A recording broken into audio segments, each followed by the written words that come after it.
News కి స్వాగతం.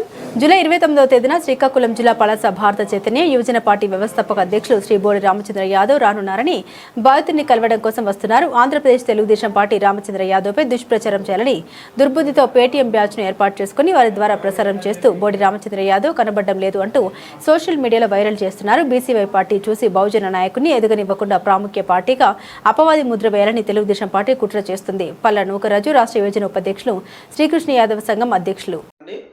నా పేరు పల్లా నూకరాజు యాదవ్, అనకాపల్లి జిల్లా శ్రీకృష్ణ యాదవ్ సంఘం. మన రాష్ట్రంలో ఉన్నటువంటి శ్రీకృష్ణ యాదవ్ సంఘం అన్ని జిల్లాల కమిటీలకు తెలియపరిచింది ఏమనగా, రేపు శ్రీకాకుళం జిల్లాలో పలాసలో జరుగుతున్నటువంటి దానయ్య యాదవ్ గారి పరామర్శకు రామచంద్ర యాదవ్ గారు బీసీవై పార్టీ అధినేత రావడం జరుగుతూ ఉంది.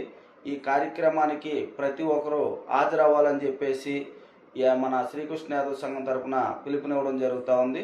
మరియు కొంతమంది పేటీఎం కుక్కలు మొరుగుతూ ఉన్నారు. మన రామచంద్ర యాదవ్ గారు ఎన్టీఆర్ విగ్రహాలకి వ్యతిరేకమని, జగన్ పార్టీకి అనుకూలమని మాట్లాడుతూ ఉన్నారు. ఇది ముమ్మాటికి చాలా తప్పు. ఎందుకంటే ఎన్టీఆర్ విగ్రహం శ్రీకృష్ణ రూపంలో ఉన్నటువంటి విగ్రహాలకు మాత్రమే వ్యతిరేకం బీసీవై పార్టీ రామచంద్ర యాదవ్ గారు అని ఒకటి తెలియపరుస్తూ ఉన్నాం. రెండు, బీసీవై పార్టీ అధినేత పార్టీ పెట్టినప్పుడు జగన్మోహన్ రెడ్డి అధికారంలో ఉన్నాడు. ఆ రోజు జగన్మోహన్ రెడ్డి గారి మీద కానీ వైఎస్ఆర్సీపీ పార్టీ మీద కానీ ఎన్ని విధాలుగా పోరాడారు, ఎంత ఆయన్ని హింస పెట్టారో ఆ రోజు స్వయాన్న చంద్రబాబు నాయుడు గారే దానికి ప్రత్యక్ష సాక్షిగా మాట్లాడినటువంటి వ్యక్తి. ఇవన్నీ తెలుసుకోకుండా కొంతమంది పేటీఎం కుక్కలు ఏదేదో మాట్లాడుతున్నారు.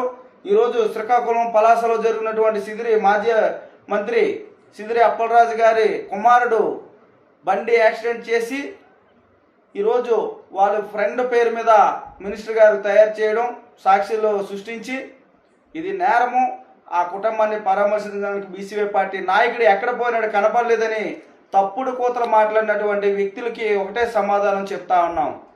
వారాహీదేవి నవరాత్రులు కార్యక్రమం, పూజా కార్యక్రమంలో ఉన్నారనే విషయం రాష్ట్ర ప్రజలందరికీ తెలుసు. పిచ్చినా కొడకల్లారా, ఆధారాలతో సహా మా దగ్గర ఉన్నాయి. సోషల్ మీడియాలో మీరు చూస్తూ ఉన్నారు.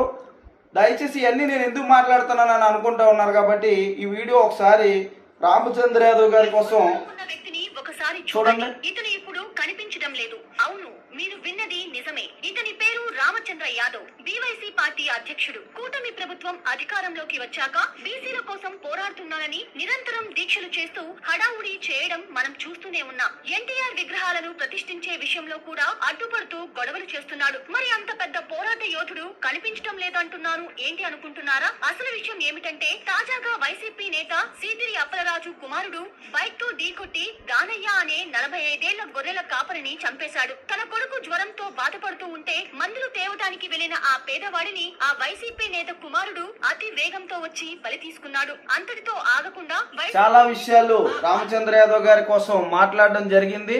ఈ మాట్లాడే పేటీఎం కుక్కలు ఎవరైనా సరే కూటమి అధికార పార్టీలు ఉన్నటువంటి యాదవ ఎమ్మెల్యేలు కానీ, ఎంపీలు కానీ, మినిస్టర్లు కానీ వాళ్ళని ప్రశ్నించండి.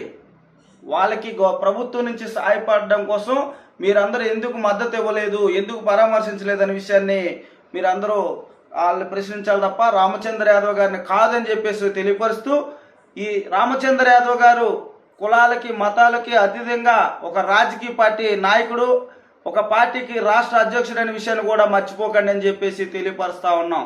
అటువంటి వ్యక్తిని పట్టుకొని మీరు లేని పోయిన విధంగా ట్రోల్ చేసినటువంటి వ్యక్తులకి కఠినమైన శిక్ష అనుభవించక తప్పదని చెప్పేసి వీడియో ద్వారా తెలియపరుస్తూ ఉన్నాం. మీరు రేపు 29వ తారీఖున అన్న రామచంద్ర యాదవ్ గారు పలాస వస్తానన్నారు. ఇటువంటి పేటీఎం కుక్కలు ఎవరైనా వస్తే అక్కడికి వచ్చి వీడియోలు తీసుకోమని చెప్పేసి కోరుతా ఉన్నాం. ఇట్లు మీ అందరివాడు పిఎన్ఆర్. నమస్కారం.